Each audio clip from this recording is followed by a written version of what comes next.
Hey there viewers, and welcome back to another Orange video. In today's video we'll talk about what is lifestyle medicine. Let's discover, on your list of goals, improved eating habits and fitness will likely always have a place. However, when was the last time these issues were addressed at your doctor's appointment? While much of conventional medicine focuses on treating disease, lifestyle medicine takes a more holistic approach. Lifestyle medicine involves the use of evidence-based therapeutic approaches, such as a predominantly whole food, plant-based diet, regular physical activity, adequate sleep, stress management, avoidance of risky substance use and positive psychology and social connectedness to prevent, treat, and, oftentimes, reverse the chronic disease that's all too prevalent. Let's discuss about the very first one is all-important one, and that is eating a whole food plant-based diet. There are many arguments about which diet is best for you. Nevertheless, health and wellness communities agree that diets emphasizing fresh, whole ingredients and minimizing processed foods are superior for overall wellness. The whole foods, plant-based diet does just that. It focuses on minimally processed foods, specifically plants, and is effective at stimulating weight loss and improving health. Plant-based diets can vary greatly depending on the extent to which a person includes animal products in their diet. Nonetheless, the basic principles of a whole foods, plant-based diet are, emphasizes whole, minimally processed foods. Limits or avoids animal products. Focuses on plants, including vegetables, fruits, whole grains, legumes, seeds, and nuts, which should make up the majority of what you eat. Excludes refined foods, like added sugars, white flour and processed oils. For these reasons, this diet is often confused with vegan or vegetarian diets. Yet although similar in some ways, these diets are not the same. People who follow vegan diets abstain from consuming any animal products, including dairy, meat, poultry, seafood, eggs and honey. Vegetarians exclude all meat and poultry from their diets, but some vegetarians eat eggs, seafood or dairy. Adopting a healthy plant-based eating pattern may also help keep weight off in the long run. Plus, simply cutting out the processed foods like soda, candy, fast food and refined grains is a powerful weight loss tool itself. Adopting a whole foods, plant-based diet not only benefits your waistline, but it can also lower your risk and reduce symptoms of certain chronic diseases like heart disease, diabetes, cancer, chronic lungs disease and cognitive decline. Physical activity is the second factor in terms of warding off chronic diseases. Globally, it is estimated to kill more than 5 million people every year. The World Health Organization has identified physical inactivity as the fourth leading risk factor for global mortality. Inactive lifestyles are also a proven risk factor in a range of chronic health conditions including heart attacks, strokes, type 2 diabetes and depression. Our daily energy expenditure from physical activity has been dropping dramatically, in the developed world at least, since the 1950s. Increasing use of motor vehicles, labor-saving devices and the more recent growth in time-wasting technology such as mobile devices, games consoles, home computers and the internet has made us less physically active and increasingly sedentary.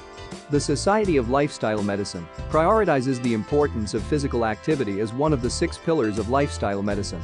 Regular exercise can help us live longer, reduce periods of ill health in our lives, and increase the all-important health span.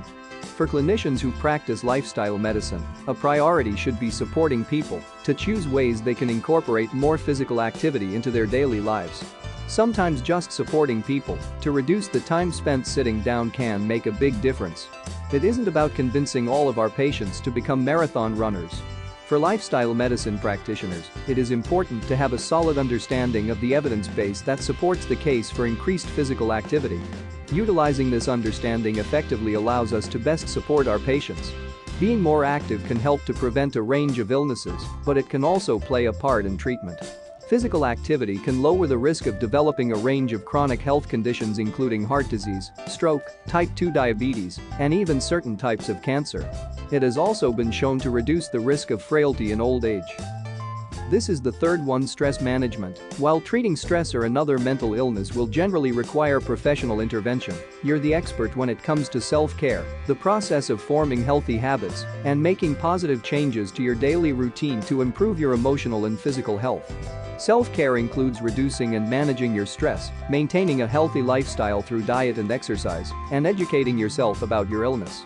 The more that you take an active role in helping yourself and make positive improvements in your lifestyle, the better your chances of feeling better and staying well. Here are some lifestyle strategies that can help you cope with stress and related illnesses and prevent recurrence. Educate yourself. One way to regain a sense of control when you are diagnosed with stress or a related illness is to educate yourself about your illness. You can do this by talking with your doctors, learning from others who have stress, and reading books and articles about stress. The more you know about stress and its treatment, the better you will be able to manage your stress and understand which treatment options may be best for you. Get active. Regular physical activity such as walking, running, or playing sports can improve your mood, distract you from worries, and relieve tension and stress. Exercise can also improve your general health. You'll benefit most from regularly exercising for 30 minutes or more, but it's okay to build up to it gradually. Eat well. Experiencing anxiety or stress can make it difficult to eat well, but good nutrition is necessary for your mental well-being. Eating healthy diet can boost your energy, mood, and overall wellness. Avoid drugs and alcohol. People often turn to drugs or alcohol to relieve or manage feelings such as stress, sadness, or anger. However, substance use can worsen or trigger anxiety or depression and make it much harder to recover. Reduce and manage your stress. Stress affects everyone from time to time, and not all stress is harmful. However, high levels of stress over time can negatively affect your mental and physical health and may be a risk factor for depression or anxiety. People experience stress in different ways like headaches, trouble sleeping, anger, stomach aches, sadness. Stress management will help you deal more effectively with the stressors in your life. Fourth pillar of lifestyle medicine is sleep. Sleep is a fundamental component of our daily routine, emphasizing the essential role it plays in our ability to function. While sleep health has historically been addressed solely in the context of specific disorders, sufficient sleep is now being recognized as a key lifestyle behavior. Sleep affects numerous tissues and organ systems, influences intellectual performance and mood, and ultimately impacts our overall health and well-being. Evidence shows that inadequate sleep increases the risk of developing chronic conditions such as obesity, diabetes, and cardiovascular disease. Sleep deficiency can also cause significant impairment in cognitive function, emotional behavior, and mental resilience. Despite research emphasizing the negative health outcomes of poor sleep, the study showed that approximately 1/3 of adults report sleeping less than 7 hours per night in addition to concomitant problems with daily functioning. Recommended sleep time at least 7 hours per night on a regular basis for adults aged 18 and above to prevent health risks and performance decrements. Some individuals may require more hours of sleep such as 8 or 9 hours per night to feel refreshed and alert in the daytime. Many individuals, however, struggle to meet this minimum recommendation due to various lifestyle-related factors including occupational stressors, social obligations, and technological distractions. While extrinsic pressures may not always be possible to control, individuals can adapt certain strategies to develop healthy sleep habits. Recommendations can serve as simple lifestyle changes to optimize sleep health. Aim for at least 7 hours of sleep. Follow a consistent sleep schedule. Establish a relaxing bedtime routine. Maintain an optimal sleep environment. Get regular exercise and minimize sitting throughout the day. Avoid stimulants such as caffeine and cigarettes in the afternoon. Avoid naps. Avoid large meals close to bedtime. If sleep problems persist, consider keeping a sleep diary or speak with your doctor about your sleep concerns. Developing a framework to obtain healthy sleep can improve daytime functioning, health outcomes, and support overall well-being. A routine can help signal to your body that you're ready to wind down and make falling and staying asleep easier. Try out some of these tips to see what works best for you. If you continue to have difficulty sleeping, talk to your healthcare provider about specific recommendations for how to manage stressors and implement lifestyle changes in the context of a complex life. Let's move on to next point, and that is avoiding risky substances. Avoidance of risky substances is perhaps the most obvious part of a healthy lifestyle. All of us live in an environment full of possible harmful toxins. It is important to acknowledge and talk about the harm that is caused by alcohol, tobacco, drugs, and other toxic substances, including the pollution in our environment, household chemicals, and bad quality water. Risky substances affect us all. There are many people who themselves have experienced or know of friends or relatives who have experienced addiction to a substance such as alcohol, tobacco, or drugs. Even those who are fortunate enough not to be living with an addiction need to recognize that even small amount of these substances could be toxic. In addition to those that we voluntarily ingest, we all are exposed to environmental toxins, which often are not under our direct control. People should be aware of the harmful influence of these toxins and substances on our health and longevity. Avoiding toxic and risky substances is one of the pillars of lifestyle medicine. How can lifestyle medicine help?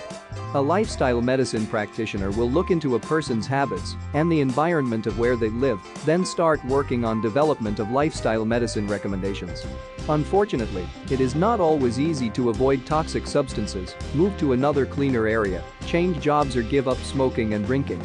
Avoiding risky substances is important, and lifestyle medicine practitioners will work with you to help manage your health issues to improve your health in the most optimal way. Many different potential toxins are considered. When we think about risky substances, we perhaps automatically think of cigarettes and alcohol.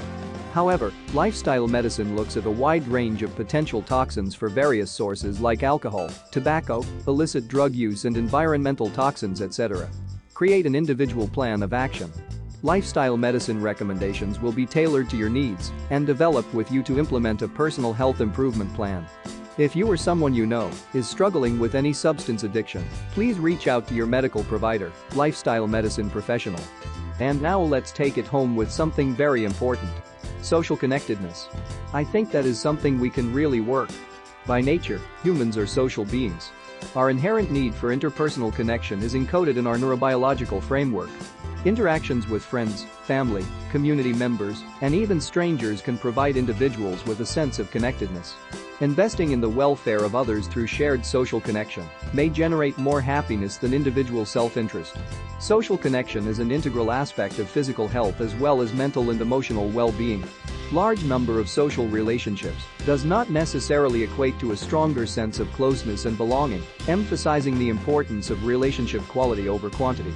MHA breaks down the essence of meaningful social interactions into the following building blocks: concrete help, emotional support, perspective, advice, and validation. By sharing these experiences with others, individuals can create mutually fulfilling connections that have been linked to profound health benefits. 3 ways research has shown an internal sense of connection can be nurtured and built. Firstly, give, share, support, and perform acts of service and kindness for others. Compassion and volunteering have significant health benefits. Second, take care of oneself. Implement stress-reducing behaviors. Stress is linked to high self-focus and therefore a lower sense of connection. Thirdly, ask for help. Reach out to friends, family, community, or health practitioners. People are willing to help us, but if we don't ask, they assume we don't need help. Strong social connections have the power to improve subjective well-being, encourage healthy behaviors, and optimize longevity. By providing holistic patient-centered care, rather than focusing solely on a discrete set of symptoms in a medical chart, health practitioners can form meaningful connections with patients. Through this connection, lifestyle medicine practitioners can directly foster health-promoting behaviors and recommend methods for maintaining a strong social support network. Healthcare spending per person in US is reaching $12,530. Let's keep the conversation going with couple of more videos, shall we? Here's what you need to know: how to stop hair loss and regrow faster and thicker, or how to take care of your teeth and gum. Go ahead, or better yet, watch both. Let us know in the comments.